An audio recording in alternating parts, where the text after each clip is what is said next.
Welcome to Subramani. Some of the best times that I have spent out in the open is when my phone has not worked. Right. So some reason in parts of Ladakh there is no. Sometimes when Jio doesn't work, sometimes when Airtel doesn't work, or something like this happens, and or there is no internet anyway. So you're totally disconnected, maybe for 2-3 days at a stretch. I don't think I've spent more than 3 days or 4 days at a stretch without having internet connection. And my family knows that I won't have internet connection for those 3-4 days when you're traveling somewhere in Ladakh or even some parts of Himachal Pradesh, right?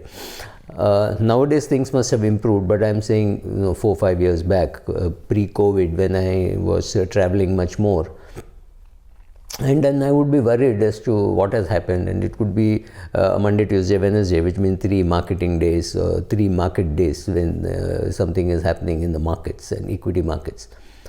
Then I would wonder what happened to my portfolio and all that, and then suddenly I would forget, and then I realized that these were perhaps the best 3 days, because you just come back to connect to civilization, and you realize, well, you've not missed much. So that set me thinking long ago as to why am I immersing myself into so much of things which I don't even remember after a few days.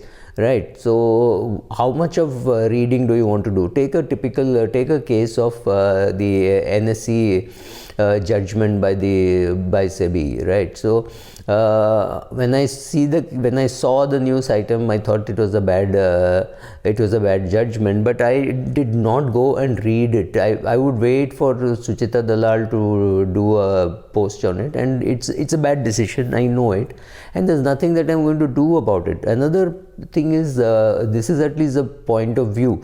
Another thing is interest rates. So people believe that if interest rates go up, people will sell bonds because they don't need so much of interest income. I don't think so, because I see the reverse. When interest rates go down, the thing is, people think, so people will now be selling the bonds because bonds are not attractive and people will be buying shares. That is true, but in reality, I find that when interest rates go down, people make more fixed deposit because they want to protect the income that they get. So instead of having a 1 crore fixed deposit, they may go and make a 1 crore 10 lakh fixed deposit, and that 10 lakhs could have come from equity. So how everybody will react to a change in interest rates is not known, because an 89-year-old and a 29-year-old may not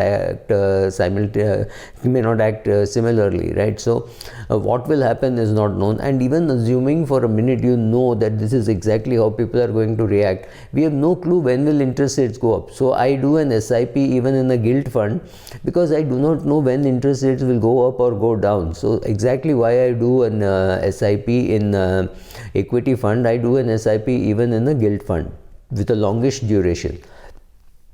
So we tend to take too much from the social media and the regular media. We watch news items, we watch news channels, we watch gossip channels, and it really doesn't matter, because after some time you don't even know what you read.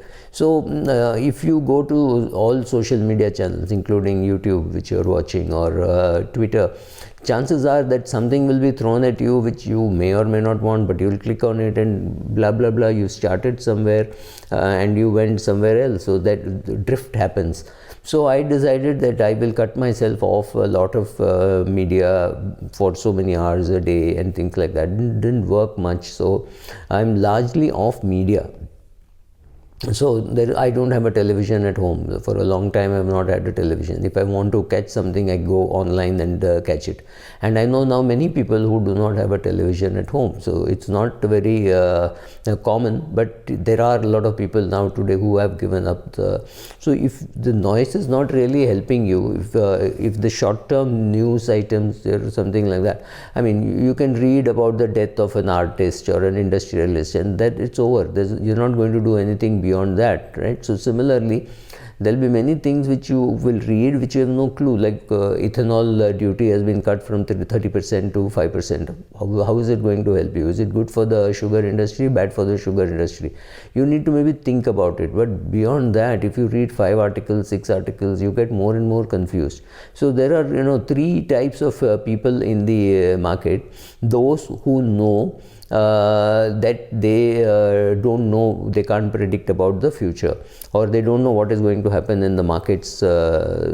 The second category, who don't know that they do not know, so they will come on all channels and tell you market is going to do this, market is going to do that, Fed is going to cut rates, and therefore RBI will be forced to cut rates, so etc, etc, etc. So all those things, or they're going to increase rates, whatever. Right now, currently there is more talk of the Fed increasing rates and RBI also therefore increasing rates, but nobody knows, everybody is guessing, right? So what is the big use with that guess? What can you do? Can you say, okay, now interest rates will go up and therefore we must buy stocks, or the interest rates will go up, so therefore we must sell stocks? What happens if interest rates go up in US and interest rates go up in India, but India is included in the MSCI bond market index and another $30 billion comes into India? Then what happens? Will interest rates go up or interest rates go down? Okay, if interest rates go up, does it mean everybody will sell off bonds and buy stocks? I don't know. And will shares do badly during times when interest rates are high? I don't know, because what you can use a lot of past data and say this is what happened, but then you have to remember that the country's demographic is changing, people are earning better, so maybe they will invest more, maybe the SIP amounts will go up. We don't know. All of that is a guess. So listening to experts doesn't make too much sense. The first category of experts know that they don't know what is going to happen in the market, so at least they have that clarity. The second expert thinks that he knows or she knows what is going to happen in the market going into the future.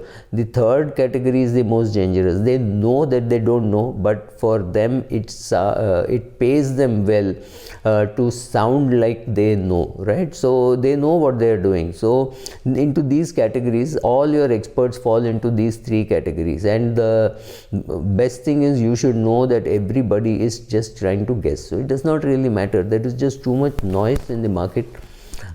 So if the short-term news is of no great use, and you read 3, 4, 5, 10 articles on the same subject, after some time you don't even know what you read. How does it really help? So taking in too much of information or noise is not going to be very useful. So I've decided that I will take very little. So cut off all notifications, because when you're working on your laptop, suddenly there's a notification that you got a message in Gmail or Facebook or something. Cut out all that. It doesn't really matter. Go to your mail once in a day, twice in a day, depending on how much of activity you're doing. For me, once in a day should work fine, but I may be checking my mail 5-6 times. So if you're reading the newspaper online, decide how much you want to read, how much time you want to read, what subjects you want to read, because the newspaper contains lots of subjects, right? So if you're not interested in tennis, you may not read about tennis. If you're interested in football, you'll read about football. So if you don't do that, then whatever keeps getting thrown at you, you will keep watching. So these are ways which, if you keep noise out, I'm convinced that your portfolio will be more prosperous. You won't get into tinkering, saying, oh, I saw this news item, so I should be selling Tata Power, I should be buying Maruti, I should be selling Maruti, I should be buying Tata Motors, right? So some of these things, your mind gets confused with everything. So just cutting down the noise, cutting out the noise makes a lot of sense. See how much of noise you can cut down, including watching YouTube channels. Thanks. Bye.